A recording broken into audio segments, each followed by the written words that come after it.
dengernya.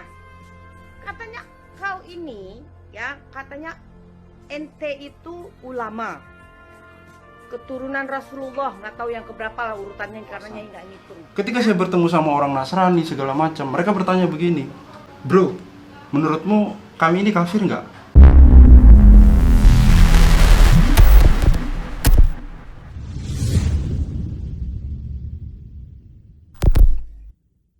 Seberapa banyak pun saya jelasin di video-video saya, baik itu di awal video maupun di akhir, bahwa saya bukan hacker, tapi selalu saja ada orang baru yang komen hacker. Padahal saya sama sekali bukan hacker. Teng. Inilah topeng penggantinya. Jadi udah nggak ada kata hacker lagi ya. Biar jadi babang badut aja. Oke, langsung saja pada intinya. Kali ini saya akan memutarkan video. Ada lagi muncul nih. Ini buat hiburan aja. Ya, pusing kita dengernya. Katanya kau ini, ya, katanya ente itu ulama, keturunan Rasulullah, nggak tahu yang keberapa lah urutannya karena nggak ngitung, ya. Tapi gini loh, kalau memang kau keturunan Rasulullah, ya bisa aja kita bilang tes DNA, tapi ya sudahlah daripada ribet dan mengeluarkan biaya untuk itu. Kita buktikan aja nanti, Allah Subhanahu wa Ta'ala yang akan membuktikan itu semua, ya.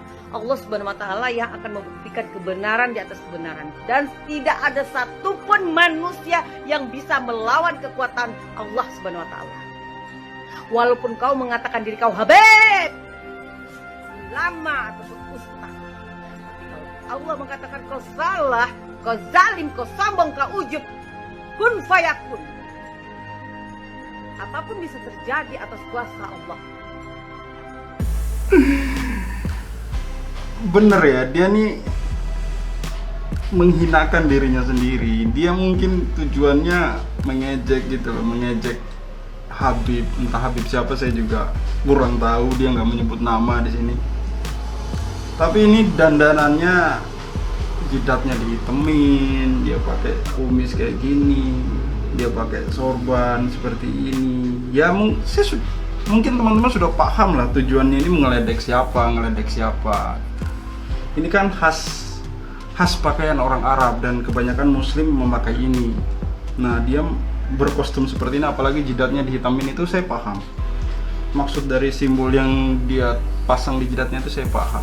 Pada dasarnya di sini dia menghina dirinya sendiri, dia menghinakan dirinya sendiri. Padahal niatnya untuk ngeledek.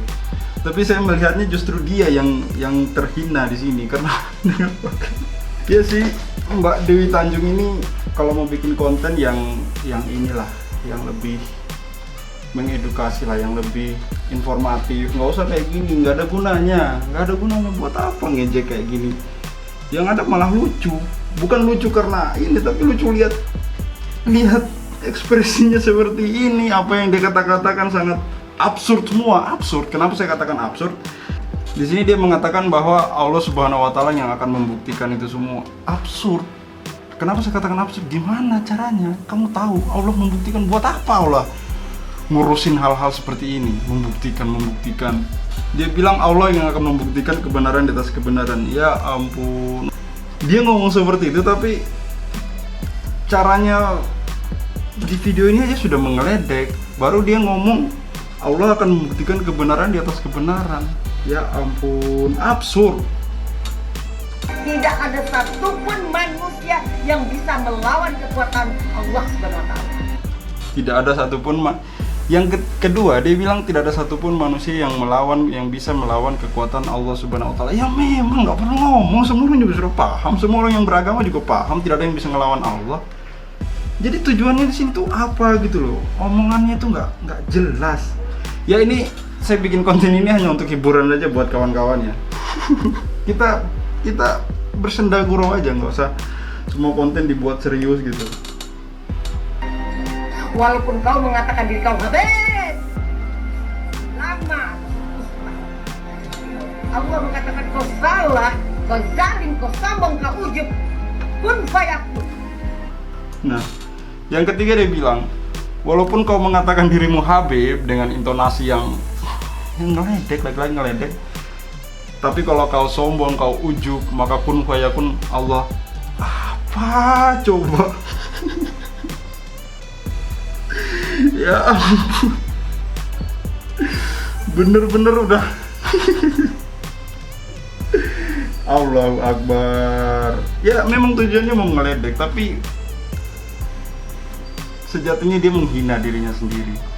Dengan dia membuat video seperti ini, dia menghina dirinya sendiri. Begitu juga dengan Abu Janda dan kawan-kawannya. Ya memang mungkin tujuannya memparodikan ulama, menghina ulama, tapi pada dasarnya mereka menghina diri mereka sendiri, menghinakan diri mereka sendiri. Ya buktinya akhirnya mereka berkawan ya kepada itu saja. Jujur ya, saya secinta-cintanya saya sama Habib Rizik, saya sangat mencintai Habib Rizik, Ustadz Abdul Somad, Ustadz Khalid Basalamah, Ustadz Adi Hidayat, Ustadz Rizky Jafar Ta'lib, Ustadz Fadlan Garamatan, Ustadz Yahya Waloni. Semua ulama saya cinta, ulama Ahlus Sunnah wal Jamaah saya cinta. Tapi saya masih berkawan sama orang Nasrani, orang Hindu, Buddha. Saya beda-bedakan mana kawan saya yang agama non-Islam, mana kawan saya yang beda pandangan politik. Nah, ketika bertemu, saya jelasin pandangan saya dengan sesopan mungkin, tanpa perlu ngeledek.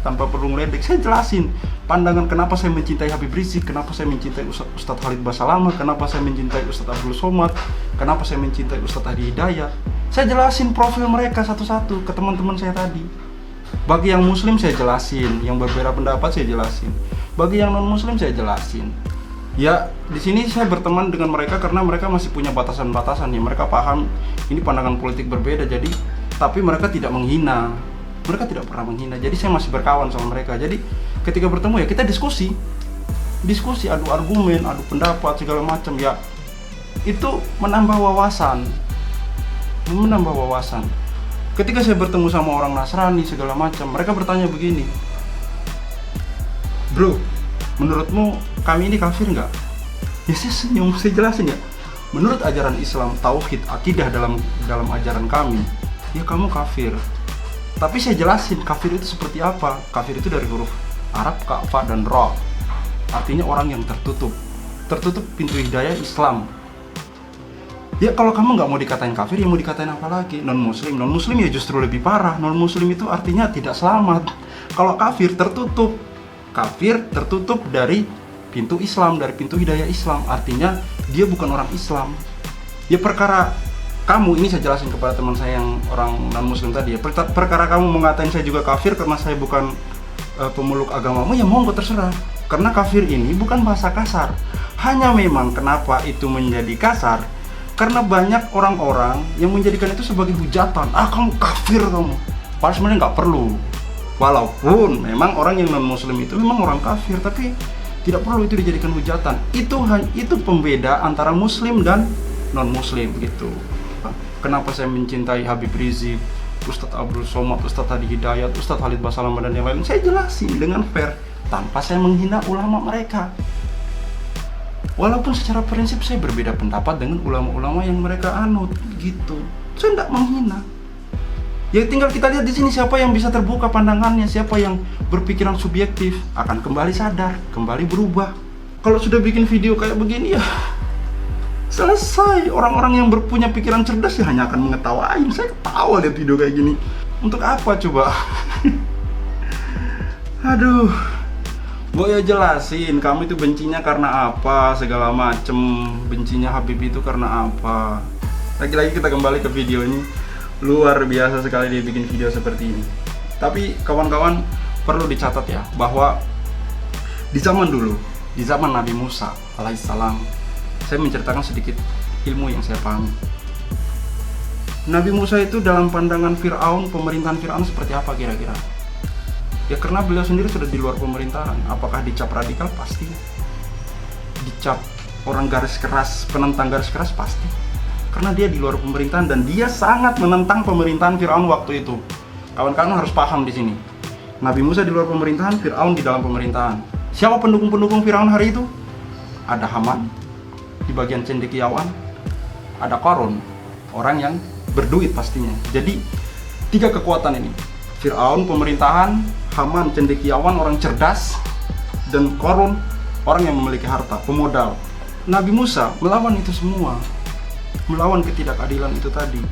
Bukan main, bukan sekedar, bukan masalah sepele lagi ya yang dilakukan oleh Fir'aun ini. Dia memerintahkan untuk membunuh anak kecil, laki-laki pada waktu itu. Menyebar hoax sudah ada dari zaman itu, pengikut-pengikutnya sudah ada, pengikut bazar-bazar istana Fir'aun itu sudah ada. Jadi yang terjadi sekarang ini bukan hal baru, ini cuma pengulangan sejarah saja, cuma pengulangan kisah saja. Nabi Musa dulunya melawan pemerintahan Fir'aun yang sangat zalim pada rakyatnya. Bagaimana tidak zalim? Ya seperti yang kalian ketahui lah di kisah-kisah Nabi Musa. Namun sekeras apapun, sekuat apapun pemerintahan Fir'aun pada masa itu, didukung dengan Haman dan Korun tadi yang punya kelebihan di bidangnya masing-masing, Nabi Musa tetap tegar melawan itu dengan pengikutnya yang sangat kecil dan sangat sedikit sekali. Dan pada akhirnya yang kita ingat sekarang adalah Nabi Musa. Nabi Musa. Siapa sekarang yang mau pakai nama Fir'aun? Siapa yang mau pakai nama Korun? Nggak ada. Ketika menceritakan nama Nabi Musa dan Harun ya selalu baik, tapi ketika menceritakan Fir'aun ya jelek. Padahal waktu itu yang berjaya ya Fir'aun. Pihak yang dikucilkan itu ya Nabi Musa. Dikejar dia sampai ke kota Madian, sampai ngungsi ke kota Madian si Nabi Musa ini. Tapi pada akhirnya namanya yang dikenang oleh umat yang ada setelahnya. Sedangkan pada waktu itu dia yang diagung-agungkan, Fir'aun yang diagung-agungkan, Nabi Musa yang dicap pembangkang, dan mungkin kalau untuk bahasa sekarang ya dia dicap radikal gitu loh. Dan itu saja video kali ini. Ini cuma hiburan. Wassalamualaikum warahmatullahi wabarakatuh. Saya Khalid Al-Walid. See you in the next video.